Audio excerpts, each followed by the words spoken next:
Oh my god. Ew. Ew, ew, ew, ew, ew, ew, ew. Ugh. No thanks. When Ron tried to speak, it says he gave an almighty belch, and then several slugs dribbled out of his mouth.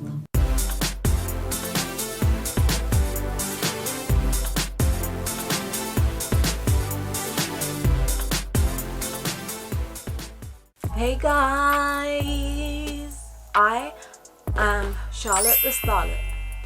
These are my girls, Angel and Glitter, and this is my little boy Seth. Today we're going to be reacting to Harry Potter and the Chamber of Secrets by J.K. Rowling. Now, since I am a mystery/thriller writer, I don't just react, I review. And the way I do it is simple. If I like something, I add a point, starting from last video's total, and if I don't, I take them off. Right, let's jump in. The cry of a mandrake is fatal to anyone who hears it. A scream. Fatal? What plant screams? He reveals a box full of freshly caught Cornish pixies. These things are bright electric blue and were about 8 inches. They had pointed faces and voices so shrill it was like listening to a lot of budgies arguing. Since everyone is struggling to get the pixies under control, Lockhart tries by saying a spell, pesky pisty pestonomi, and it doesn't work. Okay, we are at chapter 7, which is called Mudbloods and Murmurs. So, the weekend has rolled around, and Harry thinks he'll finally have a chance to sleep in a bit, but no. At the crack of dawn on Saturday, Harry is shaken awake by Oliver Wood, the Quidditch team captain, because according to him, it's time for practice. They've got this new training program that involves getting up at the crack of dawn. I would never survive. I am a person who enjoys my sleep. Ask anyone in my family. I usually wake up at around 1 or 2 in the afternoon. To me, getting up early means getting up at 10 a.m. And if I have something to do earlier than that, like a doctor's appointment, for example, instead of like going to bed and trying to sleep early, I just not bother sleeping at all. Because I sometimes find waking up when you don't want to harder than staying up all night. You know? Please tell me I'm not alone on this. So after Harry gets dressed and ready for Quidditch practice, just as he's about to leave the Gryffindor common room, he hears someone clattering down the stairs and turns around to see Colin Creevey, who we met last episode. That little kid with the camera who's Harry's biggest fan. He practically falls down the stairs in order to get a picture of Harry in his Quidditch gear about to leave the common room. Oh, he's got something to show Harry. Oh my gosh. So when Harry got lectured by Professor Lockhart in last episode, Colin managed to capture it, and he shows Harry the picture that he took, which shows Harry desperately trying to avoid the camera, meanwhile Lockhart trying to drag him in front of the camera. Aww! Colin wants Harry to sign it. No? What do you mean no? Harry says no because he's apparently in a hurry. But how long does it take to write your name? Personally, I would have said yes. Oh my gosh. Colin actually follows Harry out of the common room and outside to the Quidditch pitch. Because Colin's never seen a Quidditch game before. Oh, he hasn't flown a broom either. Honestly, Harry seems annoyed by Colin, but I kind of find him endearing. Kind of like a dog that's just got a bunch of brand new toys and doesn't know which one to try out first. Harry considers him a very talkative shadow. That's a little rude. He's a person, Harry. Right, so they finally get to the Quidditch pitch and the changing rooms. And Harry goes in while Colin goes to find a good seat. And when Harry enters, he's met by the whole Quidditch team, who are all already changed. The majority of them are still half asleep. The only one that seems awake is Oliver Wood. And when Harry arrives, he launches into this grand big old speech about his new Quidditch tactics and his new training program, which Harry essentially zones out of. When Oliver Wood realizes that everyone is practically too sleepy to pay attention, he becomes annoyed. And then he starts going on about how they should have won the Quidditch Cup last year if only Harry hadn't been unconscious and in hospital during the game, which made them suffer their worst defeat in 300 years. Which says a lot about Harry and his ability to play. They really struggle without him. So he must be valuable, most valuable, MVP. Anyway, after his speech, they go out onto the field. And when they do, Harry finds Ron and Hermione sitting in the bleachers. As soon as Harry steps out, Ron is like, "Are you finished yet?" Mate, they haven't even started. Oh my days. So as the practice game is going on, everyone notices Colin in the bleachers taking picture after picture of Harry and the team. And Harry is so embarrassed by him that he actually lies and says that he doesn't know who he is. None of them do. Most of all, Oliver Wood.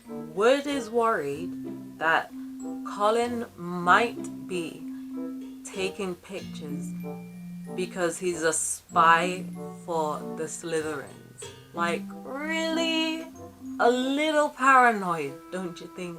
And that is when Harry admits that he knows him and that he's a Gryffindor.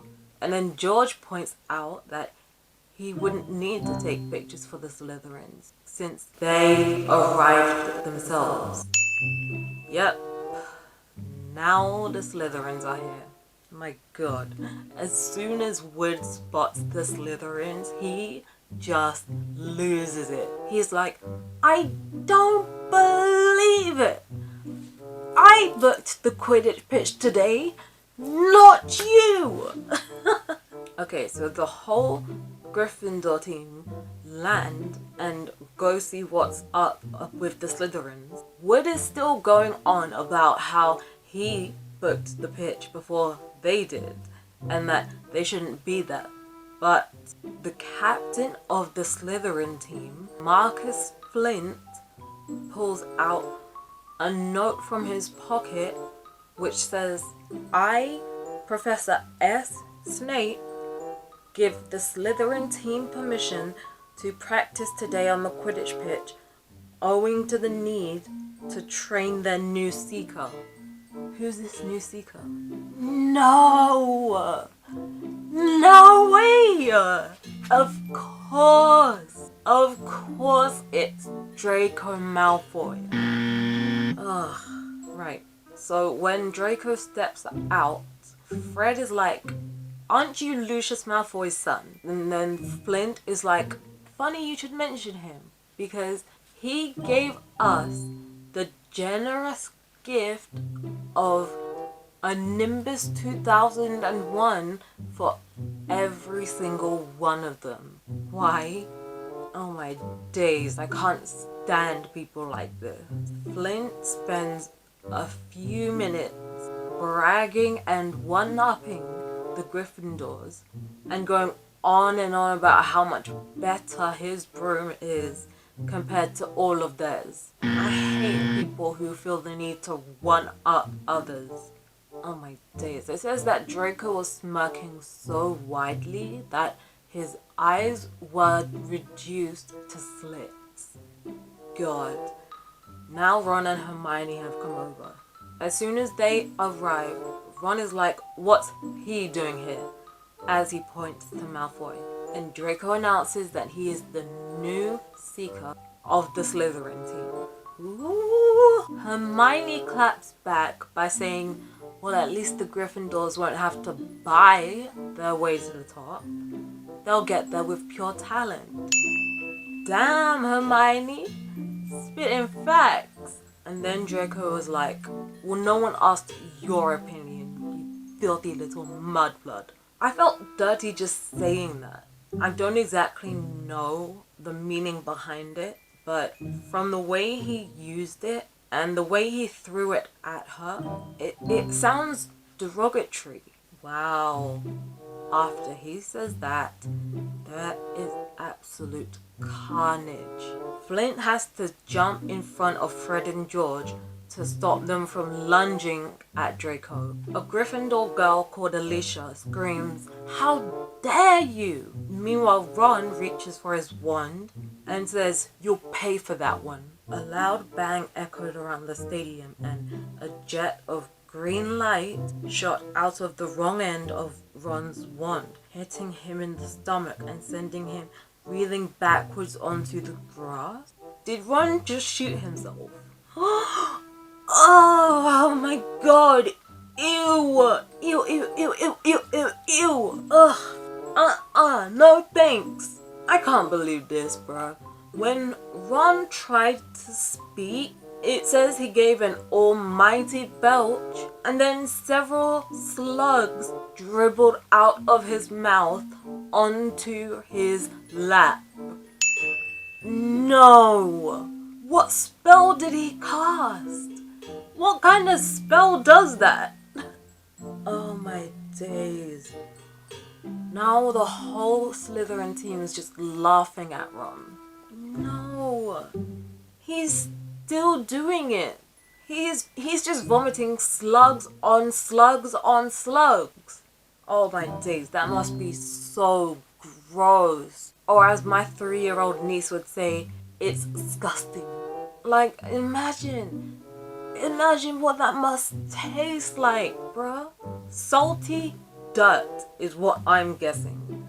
And the slime they come with? No. No, oh no. This is actually making me feel a bit sick. So, Harry and Hermione decide to take Ron to Hagrid's to figure out what to do about it. Like, why Hagrid and not, like, Madame Pomfrey, the actual nurse? Yep. Wow. And yet Colin is still taking pictures. Yeah, he's not so cute to me anymore. Like, he is acting a lot like paparazzi now. Snapping pictures of people in their most humiliating, vulnerable moments. Oh, stop it. How? I swear, when they go up to Hagrid's house, do you know who they find instead? Mr. Lockhart. Again. I've really had enough of this man. What is he doing there? Okay, so the three of them actually hide in a bush from Lockhart, and thankfully he doesn't find them. So after he leaves, they go and knock on Hagrid's door, and although he looked mad before, he's happy to see them, and he invites them into his house. And he doesn't even care about Ron's little slug problem. He's just like, better out than in. Oh, just like Shrek. Hermione thinks that the only thing they can do is to wait for the spell to wear off. Anyway, so Harry asks what Lockhart was doing there, and apparently he assumed Hagrid didn't know how to get Kelpies out of a well. I trust Hagrid more than him. Hagrid is probably well aware of how to do that, yet he just can't stop Lockhart from interjecting. Oh, stop, Hermione. Hagrid implies that he doesn't buy a word of Lockhart's stories. Since Hermione is a big Lockhart stan, she defends him by saying, I think you're being a little unfair, Hagrid. No, his criticism is valid. It takes a lot for Hagrid to get to the point of criticizing and disrespecting another teacher, right? So then they start telling Hagrid about what happened on the Quidditch pitch and who Ron was trying to curse. And Harry tells Hagrid that Malfoy called Hermione something. And then Ron weakly comments that he called her a mudblood. Okay, so just like me, they don't really seem to know what it means and why it's so bad. Oh, mudblood is a really foul name for someone who's muggle-born. People like Malfoy and his parents, who are purebloods, think that they're above and superior to muggle-borns. So they're essentially racist, which explains a lot and probably makes the term mudblood a slur. Correct me if I'm wrong, but that's what this seems to be. Anyway, so the boys try and comfort Hermione and make it clear to her that yes, although she is a muggle-born, she is still one of the most fantastic witches at the school. There ain't no spell Hermione can't pull. Hey, buzz. To get their minds off it, Hagrid takes them outside and shows him what he's been growing in his garden. And his most prized possession is his pumpkins, which are massive, because he's been growing them for the Halloween feast. And after they take a look around and check out all the plants, they head back to the castle since it's almost time for lunch. As soon as they step foot, they are met by Professor McGonagall running up to them, and she announces that Harry and Ron have detentions that evening.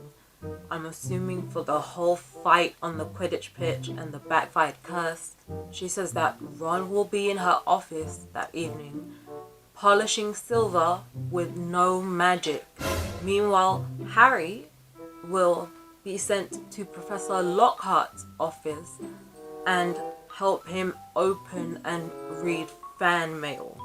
She's probably separating them on purpose, as teachers do all the time. How many of you guys had teachers refuse to let you sit next to your friends? I certainly have.